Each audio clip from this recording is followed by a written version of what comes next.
Chapter 10. There was no sign of Stephen or Morton when Emmett returned to the third floor of the police headquarters, but the sound of frantic typing could be heard as he made his way past the reception and down the main corridor. He poked his head through the doorway of the spare office. "How's it all going?" he asked, seeing Ted Medhurst hunched over a keyboard. "It's odd," the homicide detective muttered without looking up. "Rosemary's phone has been used fairly frequently over the last couple of weeks. I can't imagine her killer would be so reckless. Unless they were trying to make it seem like she's still alive." "That was my initial suspicion. Any recent activity?" "It's mainly text messages." Ted pulled out a stack of papers which contained line after line of phone numbers. "You can see that the numbers often repeat, so that will make life easier for us.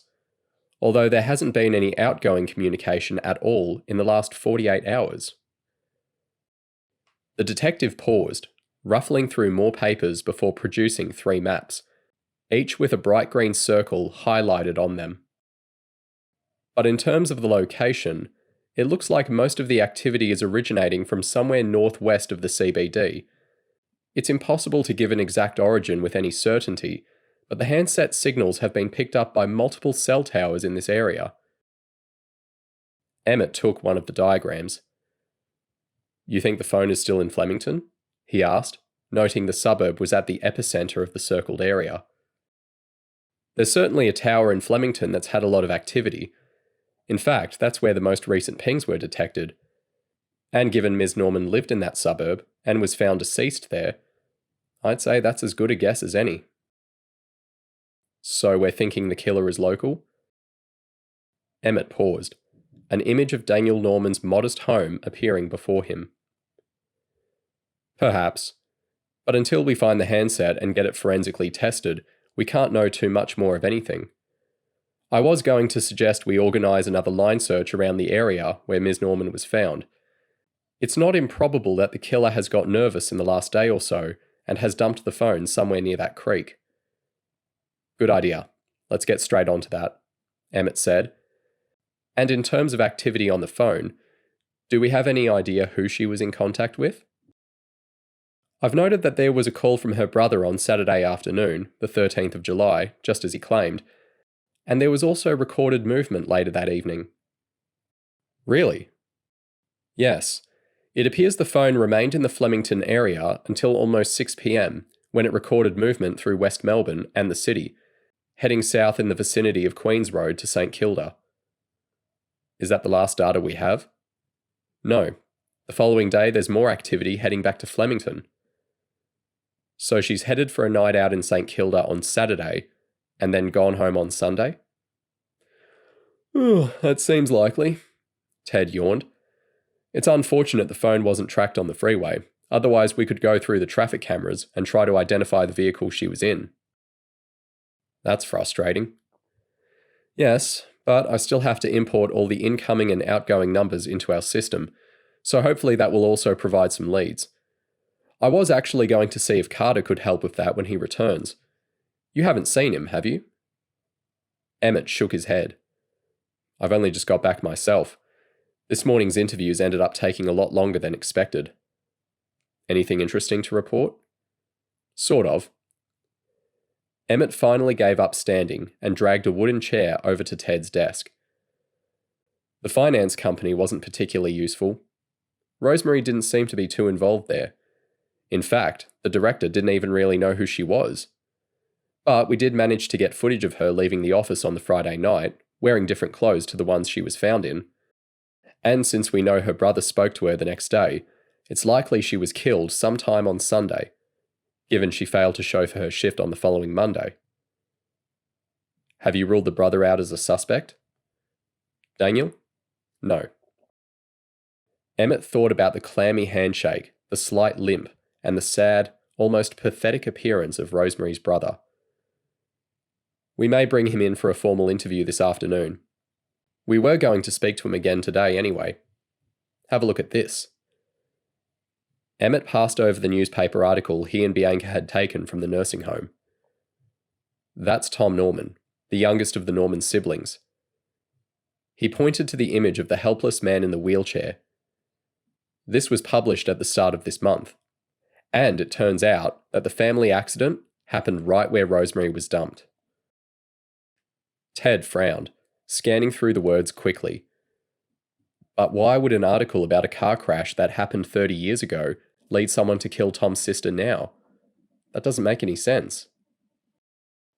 I know, but it's too coincidental not to mean something. That's why we want to speak with Daniel again. Emmett was disappointed to see the homicide detective looked unimpressed. Have you searched his house? No. We've had forensics go through Rosemary's property, of course. Not that that produced anything particularly helpful. But Daniel only identified his sister's body yesterday, and we have no solid reason to suspect he's involved. But he's the one who initially reported her missing? Yes. And he's the last person we know who spoke to her alive? At this stage. Ted pulled a face. Sounds sus to me. Emmett attempted his best neutral expression. He didn't need the homicide detective telling him how to run his investigation. Right. Well, I'll keep that in mind. Leaving Ted to get on with the phone records, he returned to his own office and closed the door. Daniel Norman simply didn't strike him as someone able to carry out a murder. And, perhaps more importantly, was Rosemary's brother even physically capable of moving a dead body? Emmett tapped his phone on the desk. His new colleague was wrong. He was sure of it. The dining area of the cafe was busier than usual, thanks to a large group of tourists, so Cindy was forced to sit outside on the terrace, hugging her big puffer jacket around her chest. She'd agreed to meet her photography tutor for lunch, and although she knew she was entitled to take a meal break, she still felt anxious, checking her phone every few minutes to make sure she hadn't missed a call from someone in the office. Sorry I'm late. Michael sprang up from behind, causing Cindy to jump. He bent down and kissed her on the cheek. You're freezing, he said, taking his coat off. Here, put this over you. Cindy gratefully accepted the extra layer, wrapping the fawn woolen coat around her legs like a blanket before launching into her spiel about how much she enjoyed her new job and how thankful she was for her tutor's help. Don't even mention it, he laughed. You have natural talent, and you're a hard worker. I can't think of anyone who deserves their success more than you. Cindy beamed. Champagne? Michael waved a waiter over. Sure, why not? And can I show you some of my photos? Of course. Eagerly pulling out her camera, Cindy flicked through the viewfinder, her confidence growing with Michael's encouraging words. That one there is really good, he said, pointing to one of her first shots of the large Ferris wheel. The composition is great. When she'd finished showing him her latest photos, taken that morning by the harbourfront, Michael leant forward. Actually, I have a couple of images I want to show you. Cindy took a sip of champagne and was surprised to see her tutor slip his mobile phone from his pocket, sliding it across the table. No camera? No, these are just some snaps I took today. But I think they're some of my best work yet.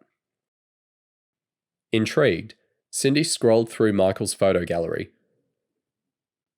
What? She laughed, staring at the photos in disbelief.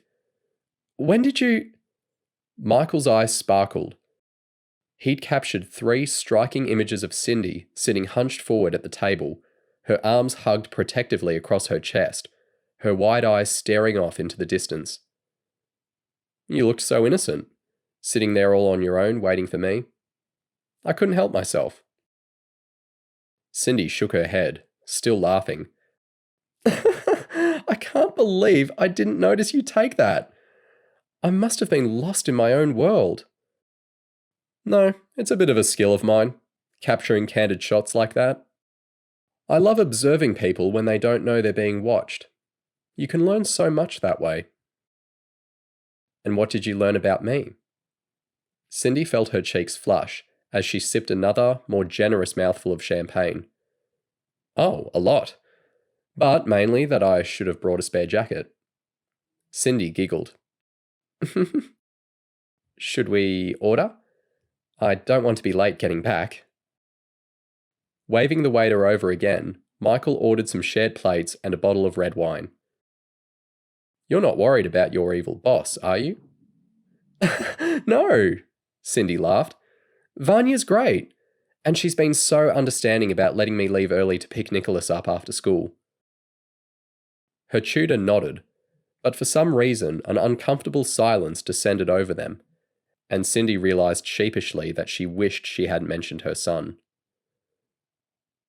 How do you know Vanya? She said, keen to change the subject. We actually met at university, when we were both studying graphic design. Funnily enough, neither of us followed that career path after graduating. I obviously fell in love with photography, and she went down a more administrative route. But we've stayed in touch. And when I heard that she was looking for someone for this new role, of course, you came to mind.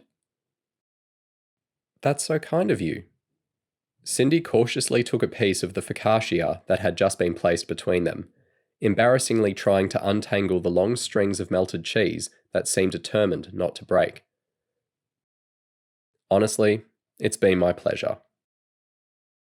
After working their way through a plate of antipasto and a small side of potato wedges, Cindy felt unable to move. Oh, I'm so full, she moaned, holding her hands up in defeat. Maybe a shot of coffee to get you through the rest of the afternoon? I'd love to, but I really should be getting back. As she stood up, Cindy wobbled slightly and Michael laughed, placing a steadying hand at her waist. Thank you for a lovely lunch, he whispered, kissing her on the forehead. They walked in silence, their breath hanging in gentle puffs against the crisp air. Here we are. Cindy was aware of her tutor's arm wrapping around her waist as they stood at the base of the Ferris wheel, facing the red brick building of her office. She let her body lean into him. You know I adore you. Michael squeezed her tighter. But I am going to have to take my coat back. No, Cindy giggled, playfully resisting attempts to get the jacket off her. As Michael pulled her in again, she was aware of a stern voice in her head, warning her against what was about to happen. She did her best to silence it. Come here. When they finally kissed, Cindy felt everything that she imagined she was meant to feel. A burst of excitement, pleasure, and overwhelming joy all at once. It was a long, passionate kiss, laden with mischief and desire, and just sheer bliss. And when they finally parted ways, him disappearing off into the fortress of shopping arcades, and her stumbling slightly as she entered her building's cold steel elevator, Cindy desperately wanted to experience some kind of remorse for her betrayal. But all she could feel was an overpowering sense of happiness. Abby dropped her handbag at the table by the door and trotted down the short hallway. It was a treat to get home so early on a weekday, and she was determined not to waste the unexpected afternoon off. The DGP office had been a flurry of activity that morning, but once the presentations to their international guests were over, most of the executive team had disappeared with the Danish investors, who, she'd been told, were keen to get out and experience the city. You may as well head home, Sally had suggested kindly. I'm only here to answer the phones, and no one will notice you've gone. The offer had been too good to refuse, and Abby had darted out of there, catching a free tram to Southern Cross Station before just making the 2:45 p.m. upfield train. It had been a strange day, what with those two detectives visiting the office first thing, then Marcus seemingly avoiding her after their awkward parting the previous night.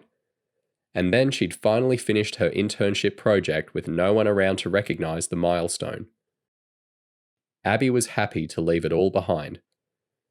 As she rummaged through her bedroom drawers, she pulled out her new exercise gear and thought about the route she intended to take. She liked to run with minimal stops or distractions, and her chosen path most days involved cutting across Travancore Park and following the bike path that ran along the Moonee Ponds Creek towards Melbourne's northwestern suburbs. Perhaps tonight she would run the other way, towards the city. Standing in front of her wardrobe mirror, she checked out her new outfit and tried smiling at her reflection, just like all the self-help books advised. "You look great," she told herself confidently. Her eyes fell on her stomach, which rippled underneath her new fluoro stretch top. As she let her fingers gently prod the soft and squishy skin that lay below, a familiar sadness threatened to overwhelm her. Her tummy was the one part of her body that just hadn't recovered from having a baby, and it was a constant reminder of her mistakes. Abby sighed, letting herself flop down on the end of her bed. Why wouldn't her body return to what it was? She pressed her stomach again, feeling the gentle roll that inched forward over her tights. She'd been so young when she'd had the baby, just 17, and it was hard to believe that Spencer was now already at school. As she sat, defeated, her eyes scanning over the heaped pile of clothes on the floor next to the window, the bedside table that was covered with old tissues, chocolate wrappers, and pieces of fashion jewellery, and the exposed holes in the wall, where she'd tried and failed to hang a picture, Abby experienced a wave of shame. She couldn't even look after herself properly. It was no wonder things had turned out the way they had. No wonder her little boy didn't even know that he was her son. Heaving herself back up, she trudged into the kitchen and headed for the sink, where she began filling up her water bottle. As she watched the steady stream of water entering the bottle, she focused intently on the sound of the liquid hitting the plastic, aware her mind was dancing precariously close to taunting memories that she'd long tried to block out. Abby sniffed. She wasn't going to allow herself to remember the horror of discovering she was pregnant, or the relief she'd felt when her doctor had advised her to have an abortion. And she definitely wasn't going to let herself remember the moment of betrayal when her mother had suddenly intervened, refusing to approve the procedure.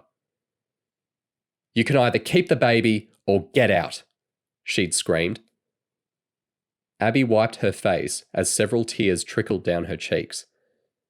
There had been one particularly painful moment when she'd been standing in the doctor's consulting room, wearing nothing but her underwear, her growing stomach exposed. The doctor had left the room to get a thermometer, and her mother had turned to her with a look of pure venom. "You're a disgrace. No wonder your father left us." Abby watched her water bottle overflow, her hands now shaking uncontrollably. Not only had that moment created a deep rift between her and her mother, but from then on, she'd been forced to endure months of hell.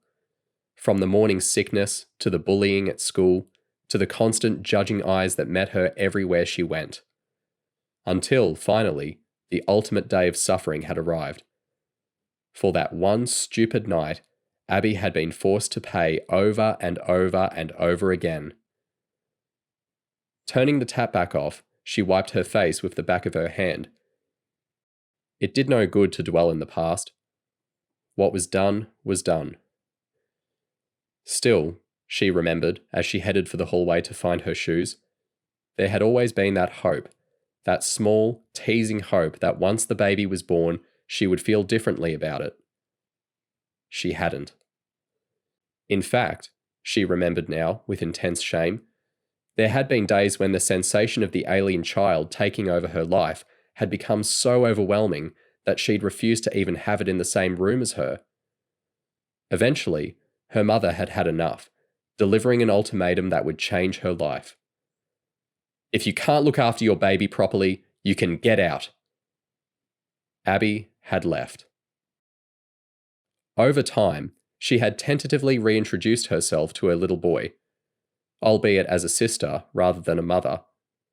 But her relationship with her own mum had never been the same again. She sighed, opening the front door and stepping outside.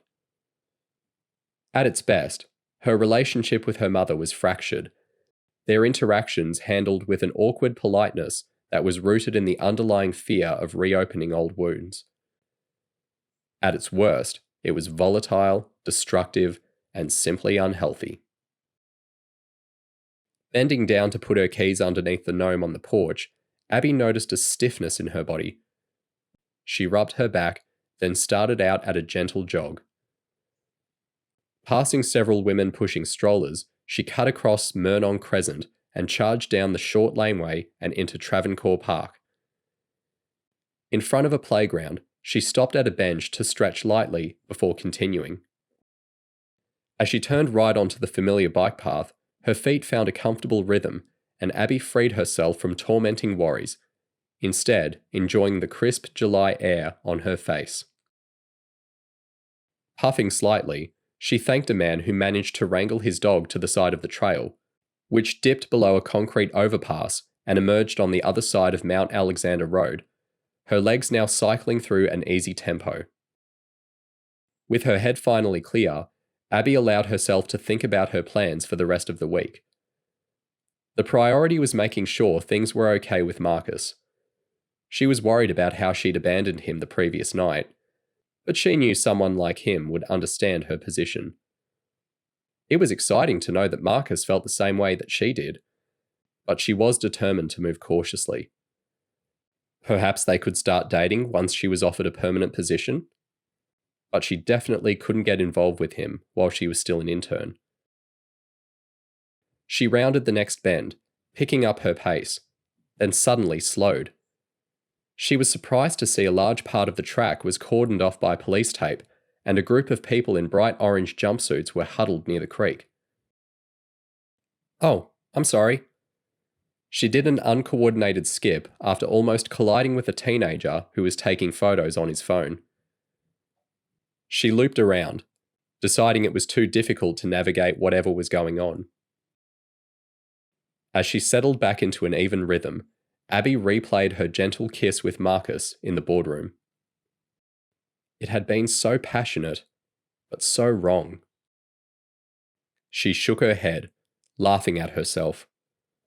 It was so typical of her to fall for someone inappropriate. She'd done it her whole life. But not this time. No, she smiled, as a quiet resolution took hold. Finally, she'd been gifted the chance to build the career of her dreams, and she wasn't going to let anything stand in her way. Tomorrow she would go into the office early and try to get Marcus on his own.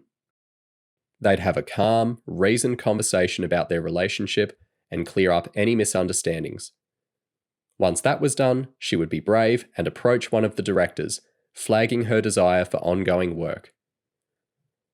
Abby beamed as she followed the path back below the overpass and out the other side, her movements easier and easier with every step. After sprinting the last section through the park, her whole body felt loose and fluid, and she noticed happily how easily she bounded up the steep flight of stairs to her porch, where she retrieved her keys from under the gnome. Kicking off her shoes in the doorway, she headed straight to the shower. The warm water worked its magic over her tired body, and she closed her eyes, silently congratulating herself. The old Abby would have given in to her emotional urges, but not this new improved version. She'd learnt from her mistakes. Stepping out and onto the soggy bath mat, she used the edge of her towel to wipe a patch of mist off the mirror and grinned at her reflection. Here she was, besotted with a handsome, intelligent, and genuinely great guy, and yet she was mature enough to realise that their relationship had to wait. She hummed as she applied her face moisturiser and wrapped her comfiest dressing gown around her damp body. There was no doubt about it. She was handling this really well. His right ankle buckled, and the boy had to stop, steadying himself before continuing his way along the drain that ran parallel with the wire fence. Ducking his chin to his chest, he closed his eyes, ignoring the sharp scraping as he pushed through the branches of the prickly tree and came to rest in his hiding spot. This was his safe place. No one would find him here. From somewhere on the other side of the bushes, he could hear fast footsteps and excited puffing. He held his breath, closing his eyes and squeezing his knees into his chest until finally he heard Scott and his mates run past. Picking up a twig, the boy snapped it and used an end to doodle in the dirt. He'd been so excited about starting school, but, like everything else in his short life, it had turned out to be one big disappointment. The old couple had told him he would have a great time and meet lots of other children who would want to be friends with him. But that had been a lie. The other children were mean, and the bullying had started from the very first morning. Now, his days were filled with nasty taunts, elastic bands flicked from the back of the room, and torture games during the breaks. He hated lunchtimes the most. That was when the boys had time to find him. Already he'd been tied up, kicked, spat on. He didn't know how much more he could take. "Quick!" The sound of Scott's voice made the boy instinctively hunch forward. "He must have gone this way." The boy waited, counting silently in his head until the frantic footsteps again disappeared. He'd only discovered the prickly tree a few days ago, but he knew the other children wouldn't even think to look for him here. This area was out of bounds, and it was littered with broken glass and rubbish. The only way to find it was by following the drain that ran up the back of the portable classrooms and pushing through spiky leaves and branches. There was no way the other children would be brave enough to do that. He smiled. It was true. He was braver than the other boys. But they were bigger and stronger. If only he could make himself tougher, then they wouldn't pick on him anymore. Pulling one of the branches off the tree, the boy took a spiky leaf and sharply jabbed his skin with it. It stung a bit, but it wasn't too bad. He pulled another from the branch and did it again. There, that was better. After several more goes, the boy didn't even notice the pricking sensation. "See," he thought to himself, "I can show these boys. I can be tough." Then, with a wavering hand, he picked up a small piece of sandstone that was lying near the trunk of the tree. It was oddly shaped, with a thick, chunky middle and pointed ends. The boy tested the sharpness of both ends on a fingertip before pressing the stone into his skin. He pulled back, weeping slightly when the pressure became too much. "No," he growled at himself. It didn't help to show weakness. He needed to show these boys he was tough. He tried again, angling the stone so that the sharpest end was pressed into the soft skin of his left palm. He held his breath. Eventually, a tiny bubble of red blood appeared. He pulled the stone down about a millimeter, and the red blood followed. The boy smiled. "See? That wasn't too bad." The bell sounded, and he got to his feet, waiting until he was sure there was no one around, before exiting his hiding spot and dashing back along the drain towards his classroom. As he sat at his desk, he looked at his left palm. The small red patch of smeared blood was still there, and he felt really proud. "See?" he told himself happily. "I'm getting stronger."